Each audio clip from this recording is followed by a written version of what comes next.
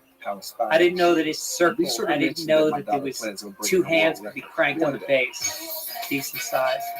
And she worked it, and there was eye contact. There was intent eye contact throughout. Checking in. She wanted to know how I was doing every second. I'd be so fucking Back to remind you, September 23rd. It was unbelievable. Quinto stars as a visionary Post-coital, doctor who I sees the cuddled world with her through his after the patient's blowjob. eyes. Don't miss the And I premiere feel for of you, Kelly, Brilliant that Minds that had to coming be your your way first Monday, blowjob. I got an answer. on NBC. Where is she today? Speaking She of Brilliant has Minds, kids, and she lives those a who do couple my work towns over alongside from where we Sam grew up. Pesci, part of that I think she Olympic did well. I silver think medal she married well. 2008 for the U.S. and John Roethlisberger, Send her a a little three-time Facebook. Olympian, full-time U.S. all-around champ. It's Up always next on good Ford, Jade Carey takes to you back get to one that of those golden freaks on moment that took Facebook. place and in give me a little Tokyo. reminder. Well, Yeah. this was so I have one special, I'm working now, especially not because she was because I able want to to sleep redeem with her, just herself because she after a was such a mistake on savage, fault. such an animal. Yeah. And now she's got a kid, And to and I want to celebrate, remind her the that coach she's also such an happened to be animal. her dad. So I post this New Jersey. First of all, the last time I had seen this girl was when Doug Flutie threw a touchdown. Okay. And it was just a She harmless show. talks about the fact I that robbed she Louis feels the Donato. weight At this time, she was responsibility Louis' of being boss. She was the Louis' reigning Olympic gold medalist on floor every time she's out there. And I saw it. Yeah, she said it also gives her confidence, though, Terry, but it's They a call her double-edged Lori sword. Jack Sometimes you because they said, feel you the know, those pressure. days she's got the jack. Yeah. Everybody said she had something. AC/DC wrote a song called "She's Got the Jack," which implied she had like AIDS, not AIDS at that time. Gonorrhea, chlamydia. Chlamydia and all that. No, there wasn't even chlamydia in 79. 79 was just syphilis, and something came out of your dick. That's it. All of a sudden, over the years, they've added all these dimensions and names to throw you off. Yeah. It all started with funk. The head of your dick swells up, blood comes out. You know what I'm saying? Your nuts are purple. You go crazy. Yeah, you the go good ones, you go crazy. Oh my God! You sit there and go, "What did I fuck? What type of animal did I fuck? What planet is she from?" Yeah. I'll tell you something. Knock on wood. If I can be honest on this show, it never happened to me. I don't Shut know. up. I had crabs. I've got That's crabs. nothing. I fucking around with these dirty college girls. You mess around with college girls, bro. You always forget something. You're fucking the whole campus. Yeah. What's wrong with something? I had this little leakage coming out of my helmet. Yeah. And I noticed that both of them. Out of bounds I was sleeping with one for a while, and then she moved, and I started sleeping with the other one. Both of them had this like white leakage from their little monkey. It was familiar, but I was embarrassed to tell them. I just kept wiping and kept eating that ass. You know me. This got nothing to do with Uncle Joe. It's like finding a hair in your hamburger. Yeah. You get rid of it, she's eating that. You know, people send the hamburger back. Come on. Before you send the hamburger back, think back of how many assholes you licked. Right or wrong? You ever get these motherfuckers? There was hair in my food. Come in. Let me The training a couple of You days take the ago. hair out and you proceed. You know, send the sandwich back, and now they're going to spit in it. You know, because that's what you do when somebody says, "There's a hair in your food." Yeah, what's wrong with hair? Well, we put a fucking Coke nut from Tuesday in that motherfucker. Wait till you crunch into that. Think it's a grape. Round off that handspring and it I got a hemorrhoid. Oh, I'm going to rub the hemorrhoid on your french fries. Not even. You squeeze the hemorrhoid, you get that hemorrhoid juice. It's like that black fucking tar. It comes out. They think it's remoulade sauce. These fucking jerk fucking Gentiles. But that shit drives me crazy when people act like that. Oh, well, you know. Yeah. Really uncharacteristic. For No, and I don't even like the Jade. guy She that is has them typically pour such half a an glass icy of wine. competitor. Pour the fucking wine and drink the wine. What are you going to drink? You're going to take a sip from half a glass and swish it around and then say no? Caesar wants you to bring forth another glass of wine. Fuck you. You know what? My mom bought some wine this week. She's out for Thanksgiving. She went to Ralph's and bought some wine. And next night I come home and I go, "Mom, what did you get 5 ice cubes in your wine?" She goes, "It's shit wine." And it's like, buy another fucking bottle of wine. She's like, "Nah, finish this one." Well, W, but here's the perform well crazy at the thing. team finals than here. That She can water culture down and still do quite well. Never was so. You're right, John. But Okay, Lee, you have you're to a very take young into man. account that muscle memory My and the man Irish skills is younger and than I am. tumbling I came passes from a that culture, she's been family preparing. affair. So when you Watching go from Eddie's under a father. high pressure Two, situation, two. you just want to go on autopilot. And maybe for her, All those that is shows the more when difficult men had a passes. conversation in the 60s and 70s, early 60s, late 60s and 70s on television. On Up next, CBS, it will be NBC, Simone CBS, Biles. We'll see what ABC. Simone brings Two to the men floor. had a conversation. There was always a bottle on the table Toyota with presents no label the on it. power It was a of bucket with community. ice cube for prom. A As soon as three-time two men Olympic walked host into the city, room, Paris what are has we a going to do veteran about the approach Diaz to these situation? games. Well, 95% the first of thing the I did in venues the are late either 60s and pre-existing early or 70s temporary. was to turn The around. athlete village will be Okay? transformed Without even into eye commercial contact, and without residential offering. space. And didn't even offer 45,000 this volunteers have United States. committed to the Olympic You spirit. took 2 glasses, you The put an power ice of cube in each, community right is on brought to TV you while by the camera was Toyota. rolling. Start your And he was impossible. saying his stupid fucking lines about how the world's going to end and if the Russians don't go out to the fallout Somewhere, shelter, there's a and man they'd always opening the pour from the neighborhood bottle, gym which early you assume was so a whiskey, kid can correct? work on a jump shot. Do you remember this as a Yes, young man? yes, Somewhere, And they gave it to everybody, and everybody didn't go cheers or salud. Or they just drank it, and they discussed their situation. And throughout the show, drinking was always acceptable. Yeah. As a young man, For me, that made my day. My mom had a bar. You know what? Next week when I go down there, I'm gonna get a fucking drink with an ice cube. And how old are you at this point? 5, 6. You know me, dog. Yeah, it looks cool. I understand. It looks fucking tremendously cool. What kid doesn't look at that and go, I can't wait to be fucking 18 to do that, to drink a fucking shot. I remember being a kid, we had these shrimp cocktail glasses. My parents would buy a 6-pack of shrimp cocktails from the A&P, right? Remember those? And you screw off the top, you wash them out, you keep the glasses. And it's about the size of a Scotch glass. So I remember me and my brother and sister, we put one ice cube in, we put some Coca-Cola on top, and we walk around the house like we were in fucking madness. No shit. Sipping it, you know, and then we'd roll up pieces of paper. My dad smoked 3.5 packs a day. We'd roll up pieces of paper, we'd dangle them out of our mouths, and we'd drink Coke with an ice cube. So you were, I don't know, it was like alcoholism was acceptable. Okay, but whatever. Now my mom had a bar. I got drunk one time, shit my pants. They found me in the closet. That was the end of my alcoholism career. Just for you. Did you know that? That was another way to save with the personal price. Mom had a thing before she go to bed. She do a little shot of wine. I scoped the fucking red Italian wine. Once she fell asleep, I went. I drank a whole bottle of wine. My mom got up. Jose Antonio. She dialed 911. The cops came. They found me in the closet, puke, shit all over the place. How old are you? 4, 5.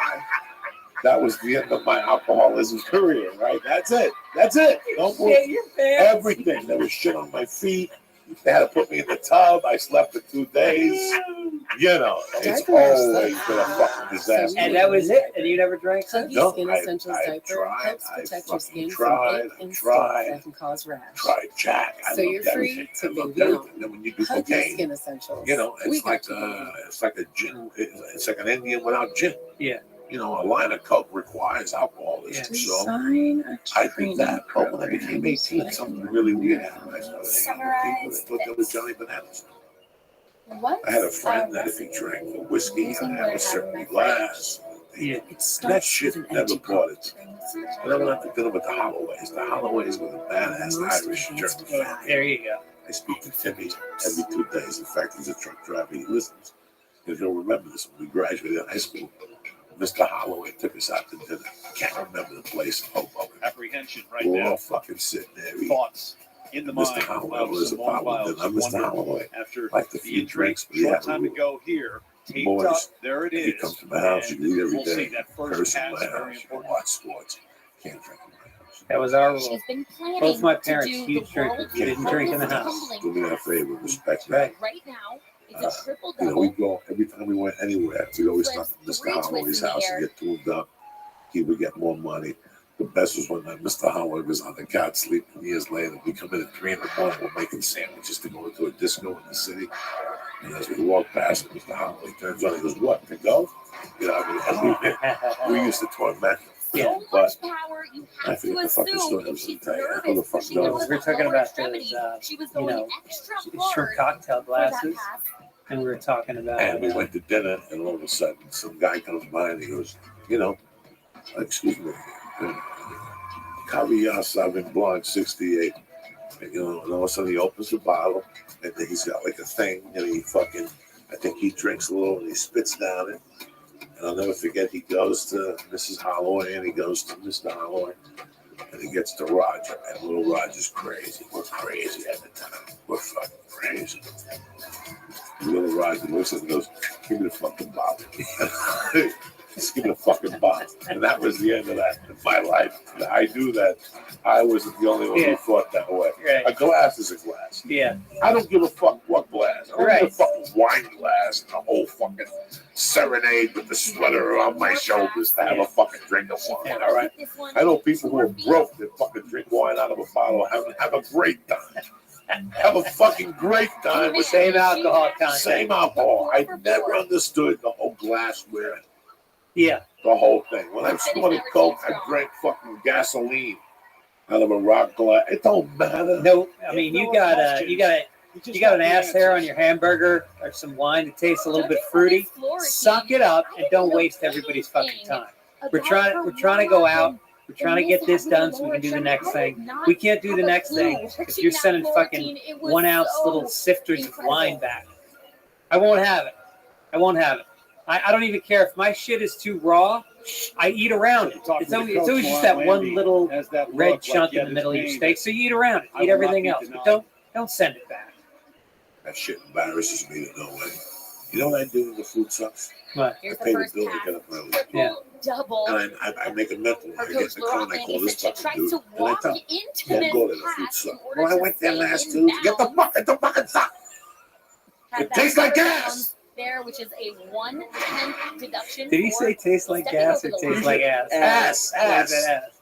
You know, I'm not even sure what place you're talking about. Any fucking place. I'm just saying. I mean, that's the first thing you do. I'm not going to sit there and argue with you and go back and forth, you know, right or wrong. I'm in Indianapolis recently, shit in the bed at some club in the suburbs. Nobody's coming. It's like I've got the HIV. And so I'm miserable all weekend. And I go, you know, it's Saturday night in between shows. I'm going to go next door. I got a sushi restaurant. I'm going to get a nice plate of sushi. Cheer up a little bit. She's Spend a gotta be few happy bucks. Live. to put that one on her feet. So why make it easy? I go there My between goodness, shows and I the order. legend I get some miso grows. soup I mean, and some 6-year-olds in sushi. America Miso dress up soup as comes Captain out. Marvel. It's Captain ice Marvel cold. dresses up It's as as Simone salty Biles. I as a mean, cum that shot. was a You got to moment. just walk 40 days in the And desert. every time she's Then asked, why I are you get the, taking and it so to I the don't next eat it. level? And then all of a sudden, they bring sushi, and it's like it had been smoked. Like the corners of the fish were dry, Terry, curled that's a back. moment where she They've could been have sitting there taken for it down a days. notch and played Meanwhile, it the safe. waiter recognized you. So I walk in, he goes, Greg Fitzsimmons! Holy shit! He goes, I'm going to take great care of you. It's like, you want to take care of me? Get some fucking takeout from another restaurant, because this shit is poison. So he puts it in front of me, and I don't want to be a douche because he recognized me. So I don't.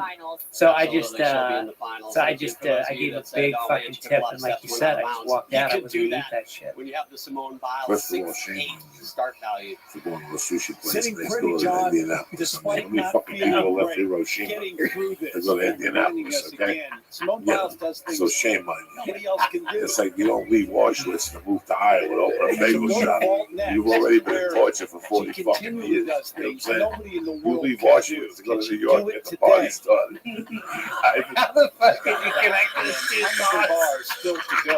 Simone Because I've been smoking weed to take this morning. It doesn't matter. That's a fucking World War II thought. More action in gymnastics ahead. These bagels are good. Yeah, my family's all dead. Enjoy it. Stars for France. The guy who broke the last individual I world hope the record. bagel cheers you up. Marshawn has been the man. Tremendous. Happy Thanksgiving, motherfuckers. This is what life is all about. Sometimes just getting a stupid laugh. And this guy's over there humming like a cat. What the fuck is wrong with you? Come on, just humming like a cat. Oh my God. And it's time for another hail. This is the hail brought to you by asthma. Boy, they can't stop thinking of ways to get fucking pot in your system. Anybody else? No. You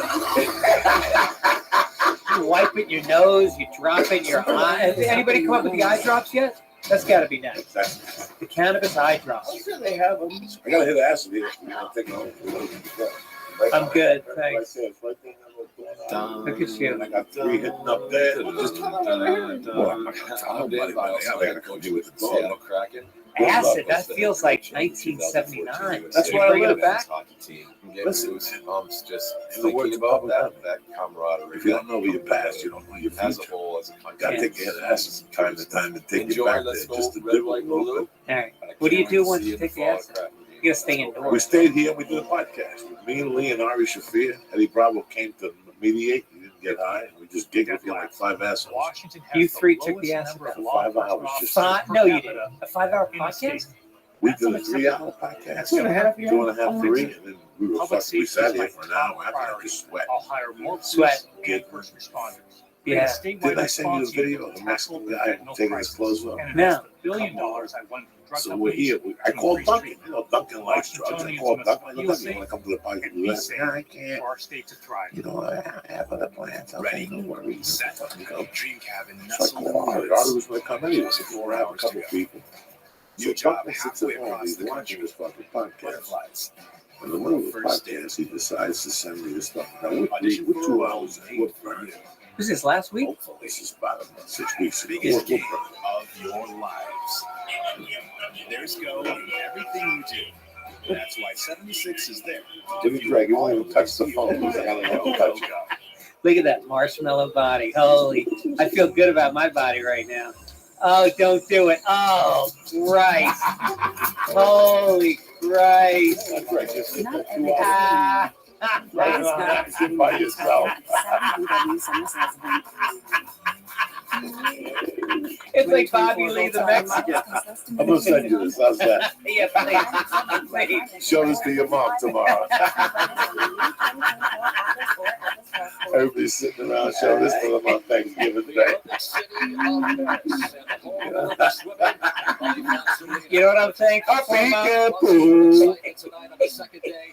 Here's what I'm thankful for, Mom. This gentleman right here who has no body shame, and yet we all have body shame for him.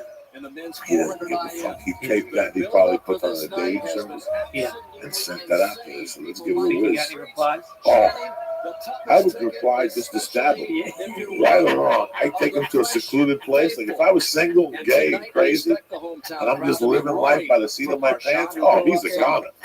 He's a goner. He's just like, I'm like, what's that guy on TV that was killing people and then Dexter, like Dexter? You immediately became a gay serial killer. Why not? Think about it. If I'm fucking gay and I'm part of a fucking gay dating site, and I'm sitting at home, I had a bad week, I can't find a job.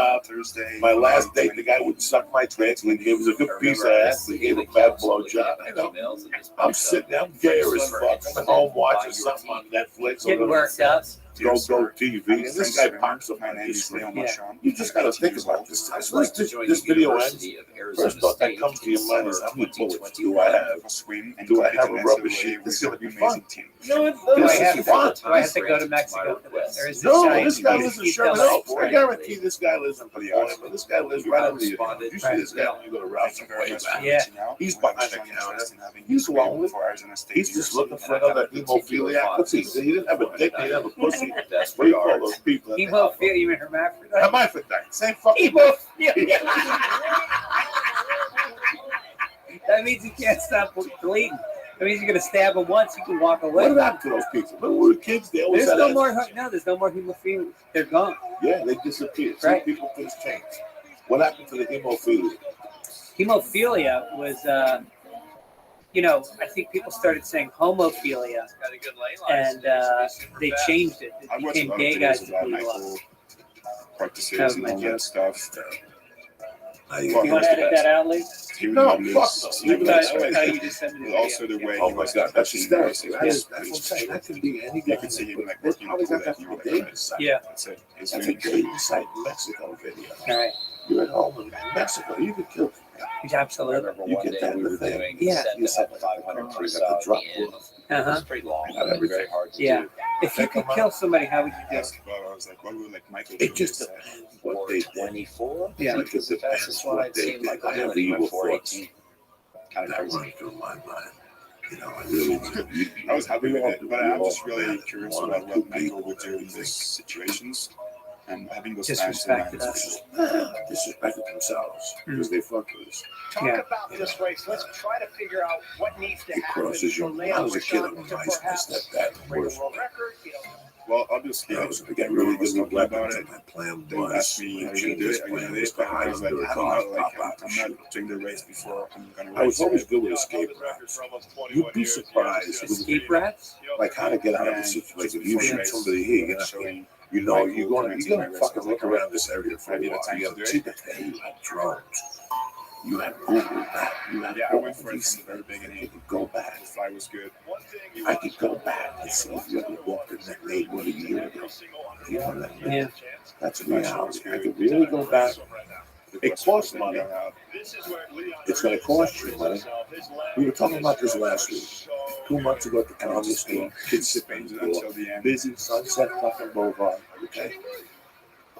Kid walks up to him, 10 to 1, takes out a gun and shoots him 7 times, runs down the hill, gets in the car.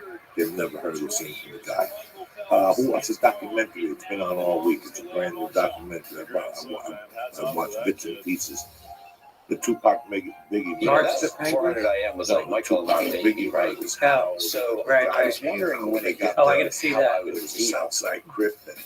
It was definitely fucking Biggie. So where I got choked up it was was definitely Michael Puff came out Daddy and of gave the him deal that around. That's what the movie says. Yeah, this documentary has Yeah, that the was kind of like Southside a dream. Crips. I mean, he was the best $1 man million ever. bounty. He's gonna give me the Bounty got medal. put in gold Wrote this blocks record, like, right next to the that was Laugh amazing. Factory. Right. That's what they would eat in those days. At gold blocks. So the green moment blocks, has whatever. just Green about blocks. arrived for the pride of France And to listen, get it done. right now in there's the two pool. murders. The Take first a look final at of it. the You night have to when be a he's the fucking big moron favorite in the if you're men's gonna tour murder at somebody. Number one, look at all the people that get caught. You know how come they get caught? Because they tell somebody, or they have 2 or 3 people involved.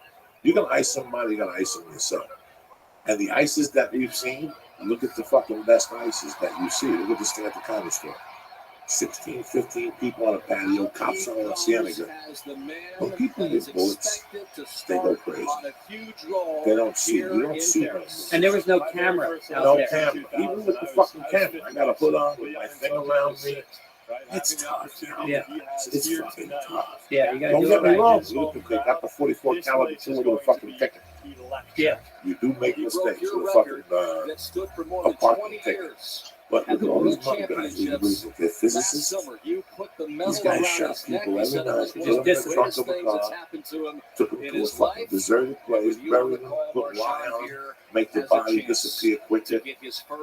And they don't construct these people. You know, for every 300 murders, Sammy the Bull said that they were out there. There's another 300 people that are out there that nobody ever knew about. Yeah. Went missing. They were playing cards one night.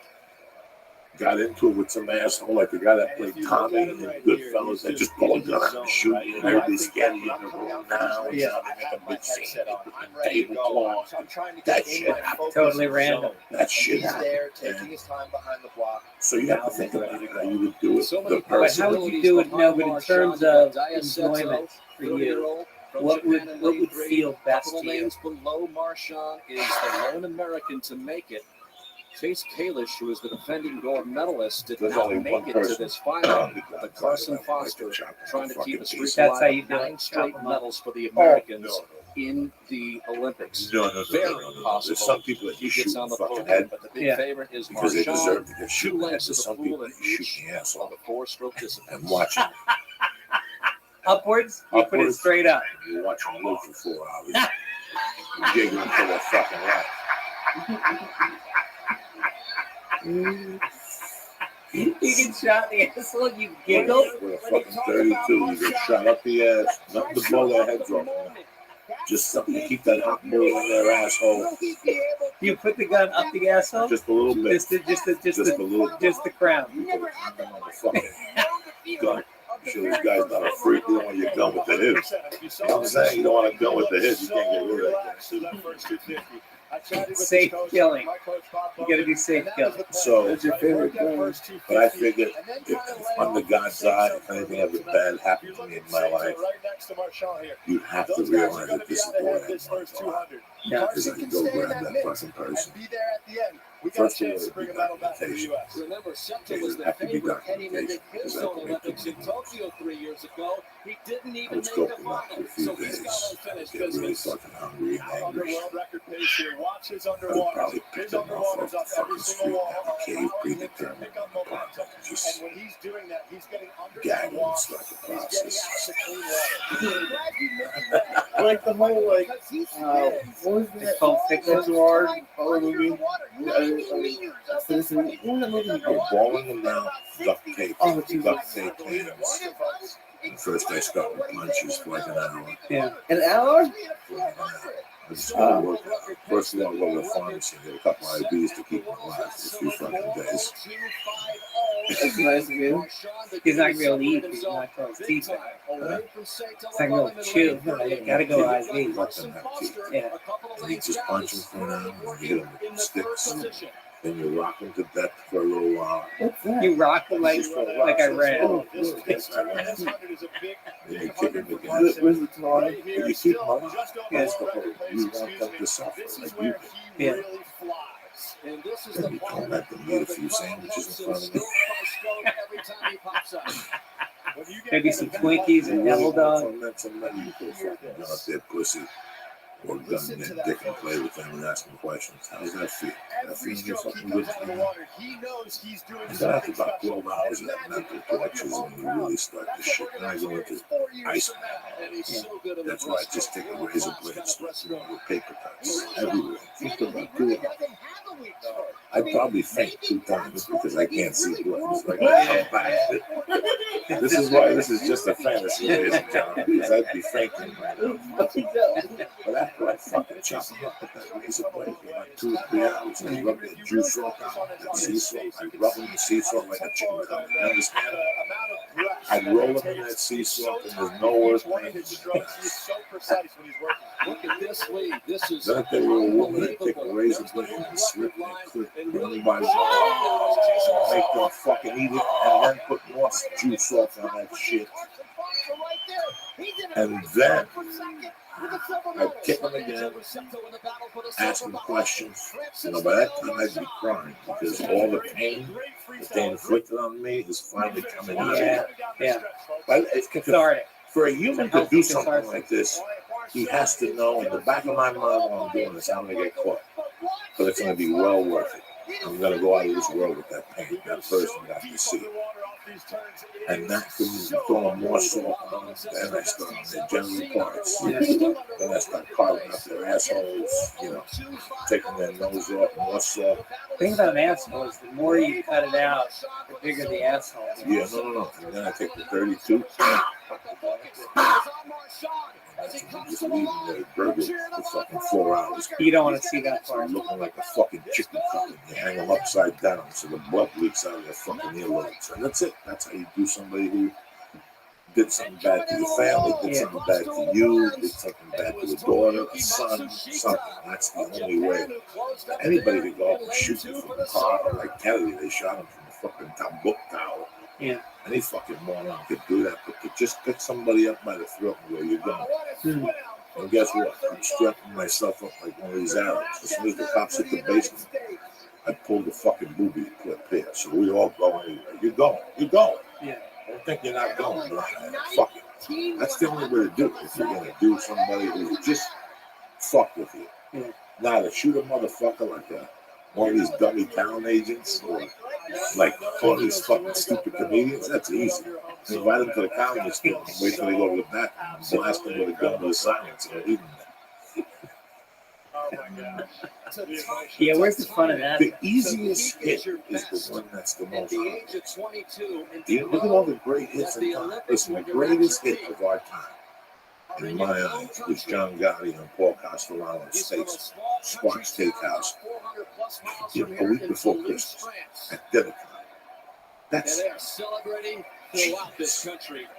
That's you're in the dead center. You're in the dead center at number one. Number two, the only object you have, the only thing you have is an off-duty cop.